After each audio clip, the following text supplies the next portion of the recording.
An update now to our top story from last night. And those accidents are causing a lot of concern. The last group of soldiers from the Oklahoma National Guard's 45th Infantry Brigade have returned home from Iraq. A Midwest city man is dead following a house fire, but it's not what you might think. Unfortunately, Jake and Monica, we don't have any clues as to what happened yet.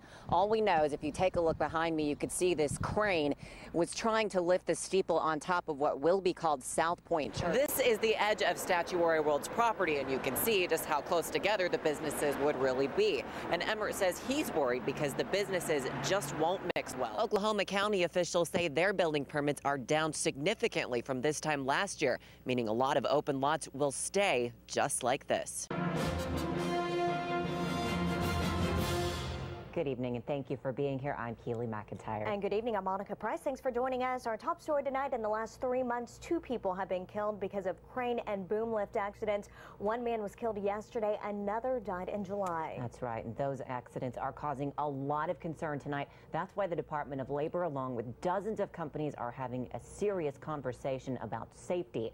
KSBI TV's Jamie Ratliff attended the special meeting today. She joins us live now with more. All right, Jamie, thanks for that. Well, officials plan to have another meeting in December to continue this discussion. Of course, we'll keep following this story. The War Acres Fire Department has an unusual partnership, and it's an effort to save lives. War Acres firefighters have a lot of gear when it comes to fighting fires, but they say there's something everyone should have at home to help. So they have teamed up with Papa John's Pizza to give out smoke detectors. Employees notify them if someone doesn't have a smoke detector, and firefighters personally deliver one to that home. Well, firefighters will even install the smoke detectors or replace a battery. And in other crime news, an elderly woman was the victim of a scam. Sadly, she was swindled out of tens of thousands of dollars. It all started in a Metro parking lot. The 83-year-old victim was showed a suitcase by that scam artist who claimed that she had found it. The victim was told inside there was $250,000 and that if she fronted some money, she would be given a finder's fee. So from 2 branches of her bank, the victim withdrew about $19,000 in cash from her accounts. The suspect has been described as a black female, thin, 20 to 30 years of age. She was also working with a male partner on the phone. As for the suspect's vehicle description, it is only described as black. So if you have any information on this, call Crime Stoppers at 235-7300. Well, Oklahoma citizens had a full hour to voice concerns and get some questions answered. U.S. Senator Tom Coburn hosted a town hall meeting at Langston University's Oklahoma City campus today. Citizens packed the room and they asked dozens of questions, but the economy is what appeared to be the #1 concern there. Citizens asked about the bailout plan, and Coburn answered by being very open about who he says is to blame for the recent credit crisis. Coburn told the crowd he didn't necessarily favor the bailout plan, but he defended Congress's actions. He said if the bill was not passed, the economy could have slipped into another depression. Well, still to come after the break, Brandon is back in. He'll have the latest on those chances for severe weather he was talking about earlier. But first, let's take a live look outside. Not too bad of an evening here in Oklahoma City. A view from our Oklahoma City State Camp. If you don't mind the wind side, it's not too bad. We'll talk about your forecast and those severe weather chances when we come back. Welcome back. Taking a look at Houston right now, the Red Cross closed a shelter that housed Hurricane Ike evacuees since the storm hit more than 1 month ago.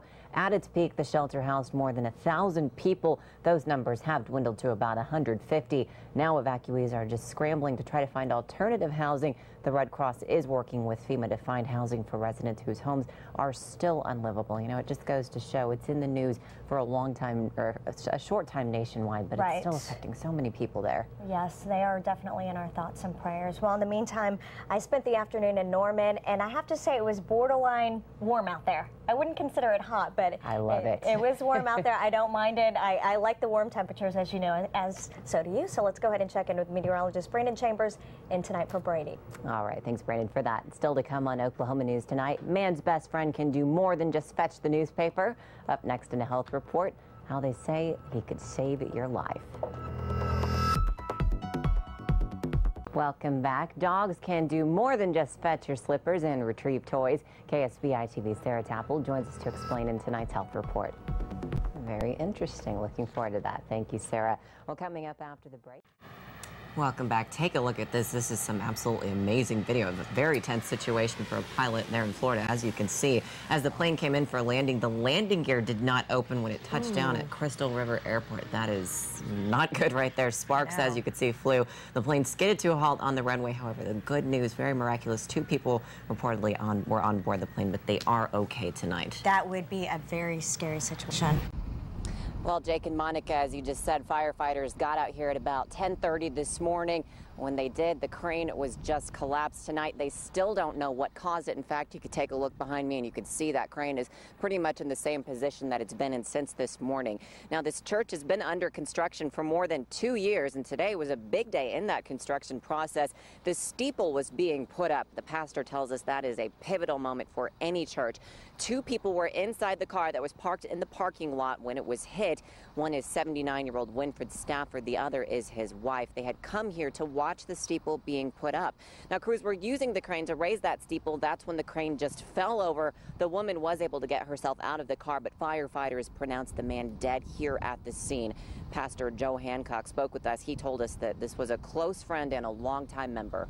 Now, things have calmed down a little bit now, but OSHA officials were out here earlier today just trying to figure this out, what may have caused that crane to collapse. Now, we've also learned that the Memphis-based company Barnhart Crane and Rigging is involved with the construction out here. We called their Memphis office to see if they could tell us why this could have happened.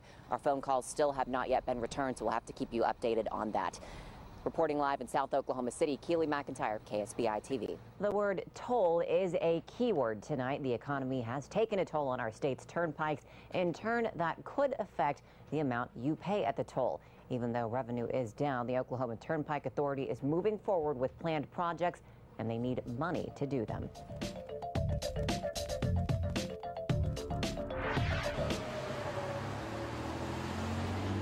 Everyone knows you have to hand over the green on the state's turnpikes to get the green. But in the next few years, you could shell out more. Well, I don't personally agree with that. The Oklahoma Turnpike Authority wants to add lanes to the Kilpatrick in Oklahoma City, the Creek Turnpike in Tulsa, and the Turner Turnpike between Oklahoma City and Tulsa. The OTA says the traffic gets too congested during heavy drive times. Turnpike's probably the best road that we have in the state. Marla Durina uses the Kilpatrick about once a week, and she says that's not the case. If it's not broke, don't fix it. Turnpike activity is down 2.4%. They say people aren't driving as far because of higher gas prices, and that translates into about $2 million in lost revenue.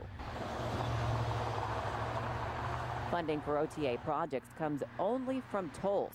Jack Damrell with the Turnpike Authority says an increase may be needed to fund future projects. If people want us to maintain the highest quality of roads in the state, because that's what they expect of the turnpikes, then we're going to have to look at issues like toll increases. The OTA is in the early stages right now. Damrell says the project will be needed, though, within about 10 years. Some drivers already think the tolls are too much. Probably 2 years ago. In fact, that's the last time Steve White remembers even using a turnpike. He says if the price goes up again, he'll keep his green and steer clear of the tolls. I can get around town just fine without it, so Yeah, you can. it takes me a little bit longer, but that's okay. Well, there you have it. Bonds, they say, are another option for funding some projects. Damrell says Oklahoma, by the way, is one of the few turnpikes that has not had an increase lately. The last increase came around 2000. He says that there will be no increases, at least for the next 12 years. Students at Cascia Hall have gone back to their daily routines. But for the past 7 weeks, something has been missing.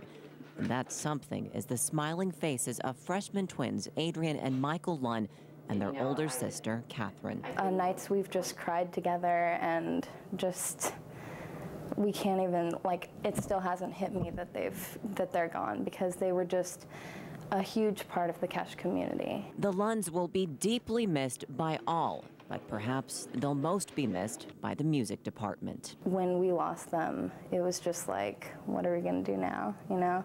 Because they were just so, oh my gosh, they were great. Annie, huh? Annie what? Oh, I'm just Annie. All 3 were excellent vocalists. Michael took part in every musical, including this one, Annie. He played Daddy Warbucks, and Adrian played Annie. Don't fight. This scene where Daddy Warbucks carries Annie off the stage is forever embedded in the director's mind. He says they played it with such compassion because that's who they really are. And I'll never forget that scene of seeing Michael carry Adrian off stage and how tender that was. That's an image I will always have of those two. Jim Boatwright says Adrian loved being center stage. She always wanted to play the lead, and this was her first big part. He says Michael was an outgoing person who was an amazing singer, pianist, and guitarist. Boatwright says their absence now leaves an emptiness on the stage and in his classroom. There are other talented kids, but there's no more kids like them. Catherine, a junior, was also a great vocalist, but her true passion was writing. We had a connection because Catherine was a wonderful student, very focused. Teacher Catherine Lecoq says she was an A student whose goal was to attend Yale. And as a tribute to Catherine's love for writing, the school's winter literary magazine is dedicated to the Lunds. It includes stories written by all three.